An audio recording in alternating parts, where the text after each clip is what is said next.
Malia bridge దగ్గర ఉండే మసీదు పక్కన ఉండే బిల్డింగ్ లోనే మనకి బంగారు షాపులు అనేది ఎక్కువ ఉన్నాయన్నమాట. ఇదే బిల్డింగ్ లో మనకి బంగారు షోరూమ్ కూడా ఇక్కడే ఉన్నాయన్నమాట. దీని పక్కనే మనకి కళ్యాణ్ జ్యువెలర్స్ షోరూమ్ కూడా ఇక్కడే ఉంది. ఈ బిల్డింగ్ పక్కనే మనకి ఖాళీ ప్లేస్ అనేది ఉందన్నమాట. మనకి కార్ పార్కింగ్ కి మటుకు మాలియాకి వస్తే ఇక్కడే పార్క్ చేసుకోండి ఫ్రెండ్స్. నేను మాలియా బీచ్ కి అనేది వచ్చేసాను. ఇక్కడ చూడండి చిన్న చిన్న చేపలకి వాళ్ళు కుబూస్ అనేది ఫుడ్ అనేది వేస్తున్నారు అనమాట. ఇక్కడ సముద్రంలో చేపలు అనేది చాలా చనిపోయాయి ఫ్రెండ్స్. అది ఫుల్ వీడియో అనేది నేను తీసి పెట్టాను, మీరు చూడండి ఇంట్రెస్ట్ ఉంటే.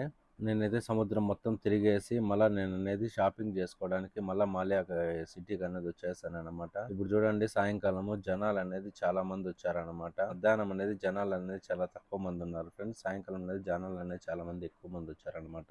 నేనైతే నా షాపింగ్ మొత్తం చూసుకునేసి నేను అనేది మళ్ళీ రిటర్న్ అయిపోయాను. పోలీసు వాళ్ళు మటుకు డౌట్ వచ్చిన ప్రతి ఒక్కరిని అడిగి మరీ బతాక అనేది చెక్ చేస్తున్నారు ఫ్రెండ్స్. నేను చేసే వీడియోస్ మీకు నచ్చుతున్నాయో లేదో కామెంట్ చేయండి ఫ్రెండ్స్. మర్చిపోకుండా లైక్ చేయండి ఫ్రెండ్స్. కొద్దిగా సపోర్ట్ చేయండి మన ఛానల్ ని. ఓకేనా, బాయ్ ఫ్రెండ్స్.